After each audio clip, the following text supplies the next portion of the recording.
Hello, my TFT enthusiasts. So this is my master's launch guide for set 9 TFT. So we're first gonna start off with who am I? I'm mostly known as Yanni, but you can also call me by Yanni or Alan. Alan being my first name. I was playing on and off TFT on and off since set 1, but I finally reached Diamond on set 7. And then I finally reached Masters on set 8.5 just through playing through my phone and tablet. So I'm pretty proud of that.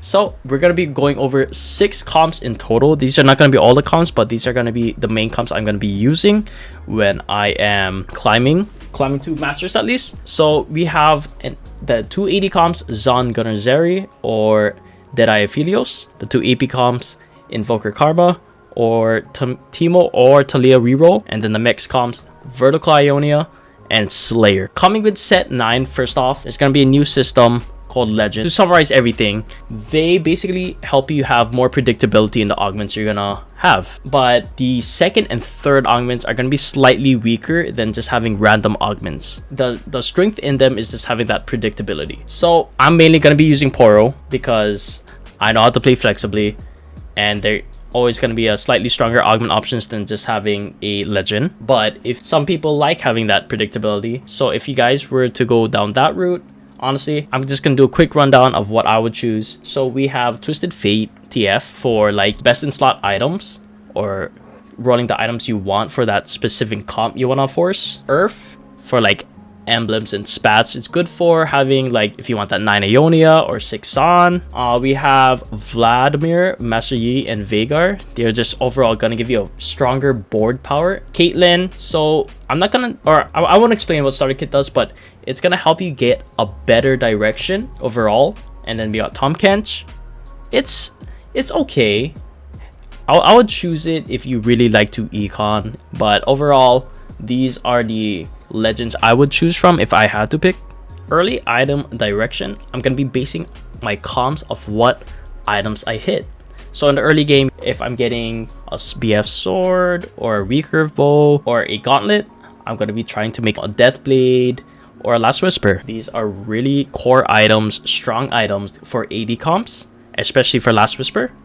And then for like AP comps, if you get a cloak, a large rod, and tier, these 2 shred items, I'll be basing my comp off of these items, so in AP comp. And for tank items, it's a bit harder. You won't have direction early if you hit tank items early game, but they are strong, and every comp pretty much uses tank items. So I will just play flex if I were to hit a chain vest or a belt. Okay, so headed to the comps. You don't have to follow these to an exact T, but this is mainly for a direction or like an overview of how the comp should look like and what options you may have. So first off, we're gonna go through Zaun, Zeri. So basically we have 6 Zaun. 6 Zaun is not needed for this comp, but is definitely will give this comp a very big spike due to the overcharge mods over here. First off, we're gonna go over what units should this comp have. So of course 4 gunner and a frontline. So frontline, the tank is usually going to be just any type of strong tank like Shen, Sejuani, or Nasus. I have Nasus in because he does proc the Juggernaut with the Warwick, so Nasus is going to be like the main tank for this comp, but it can be any strong tank. And then we have our main carry, Zeri. Senna, Jinx, or Urgot can be the sub carries of this comp. So just putting like basic AD items like Deathblade, Urgot, like bruiser items, so Titans, and then maybe a Hodge. But for Zeri BIS items, you would want a Rage Blade, an attack speed item, Rage Blade or RFC. Deathblade is a really good item on her. And then another damage item, Infinity Edge or a Runance. The special thing about this comp has to be the Zaun mods. So honestly, I would say the BIS mods for Zeri has to be Robotic Arm, or if you don't get Robotic Arm that game, Adaptive Implant or Shimmer Injector is really good for Zeri. But those Robotic Arm, you want to prioritize that on your Zeri. And then for the other mods, we have Exoskeleton. Just put on your tank, your Nasus, your Warwick, or even your Urgot, and this Virulent BioWare. It's a pretty strong option. I wouldn't put it on.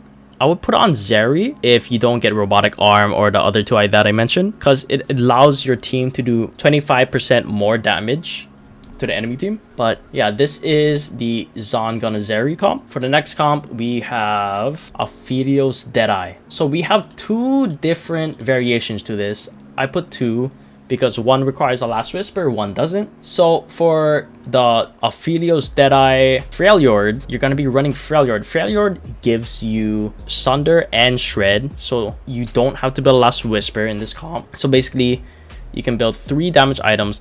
I would say biggest core item on Aphelios, first off, has to be attack speed. So an RFC or a Razor Blade, a core item. You need one of those items for him to do a lot of damage, so he can get those auto attacks off from his chakrams and ability. And then 2 other damage items, a Runan's Hurricane or an IE Deathblade, any of those items. The main tank of this comp has to be Sejuani. You want that Sejuani to proc that Freljord, and she also gives bonus damage for the team whenever they attack a chilled enemy. Your sub carry is most likely gonna be either Urgot or Auction. If you hit Urgot 2, you could basically transfer some bruiser items to Urgot, Titan's Resolve, Hodge, or Auction if you hit him like level 2 or even level 3. He's a really good sub carry for sniping out the carries in the backline. And then for the other comp, we do have Aphelios Targon. So you need a Last Whisper for this comp, but I feel like this comp is gonna be much more tanky than the Freljord variation of Aphelios. So we do have Shen, Taric, and Soraka. So these 3 are really gonna help each other out by activating that 3 Targon. So 3 Targon will allow your, or not Shen, sorry, Aphelios. So 3 Targon will help your team have more increased healing and shielding. And Shen, Taric, and Raka, they both use healing or shielding, so it's definitely gonna make them much more tanky. Your main tank is obviously gonna be Shen, and Aphelios is gonna be your main carry. Of course, same items, but you do need a Last Whisper, so you could either put on Aphelios, or preferably I would put it on your sub carry like Urgot or Auction. But you could use Ashe instead of Jhin as well in this comp. But basically, this is the most basic outlook for variation for this comp. So the next comp we're going to be going through is 9 Ionia. It is a fast 9 comp. You are definitely going to need either Ionic Crest or Crown. They both provide an emblem, or if you just get a spat in general, I will definitely try to run this comp. So our 2 carries are going to be Yasuo and Ahri, and our main tank is going to be Shen. Taric is a good holder for Ionia emblem because he provides that Sorcerer and Bastion for that Shen and Ahri. Taric definitely helps provide more traits, but 2 carries, Yasuo and Ahri. You don't really need Last Whisper on Yasuo, but Deathblade, IE, and Hodge is a really good items for him. And then Ahri, you definitely need the core item blue buff and 2 other AP items, so it could be these items or even Archangels, do Gauntlet.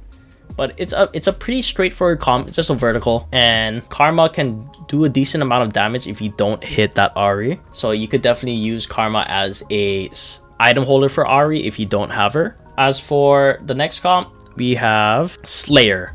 So I didn't put a main carry for the Slayer. It can definitely be any of these guys, but mainly I would focus on having Gwen or Aatrox as the main Slayer carries, dual carry.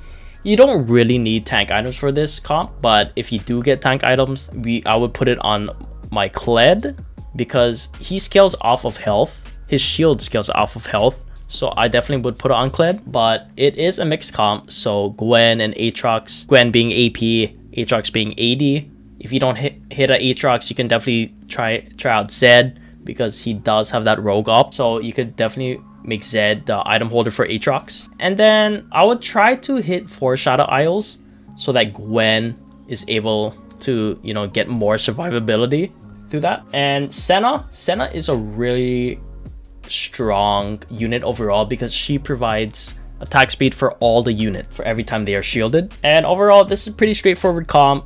You know, blue buff is definitely a great item on Gwen. You don't usually need to, it's not a core item, but it's a really good item, I would say. But these are just general AP AD items on Gwen and Aatrox, mainly Aatrox being more of a bruiser, but he definitely can do a lot of damage, and you definitely want to frontline him so he can die early and then he'll respawn back after 4 seconds of being on that unit with a special Darken trait. But pretty straightforward comp. Gwen, Aatrox, Kled, Zed, Viego, Senna, Kayle, Kalista. Straightforward comp. So for the next comp, we have Invoker Karma.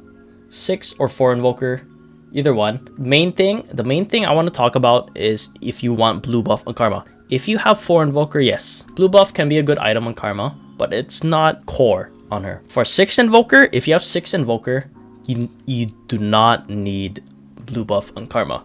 You're just going to be wasting your item slot and your mana. So I would just build 3 AP items on Karma if you hit 6 Invoker. Main tank for this comp is going to be Shen Taric. So Shen is going to be very tanky if you're able to, you know, proc that 3 Ionia.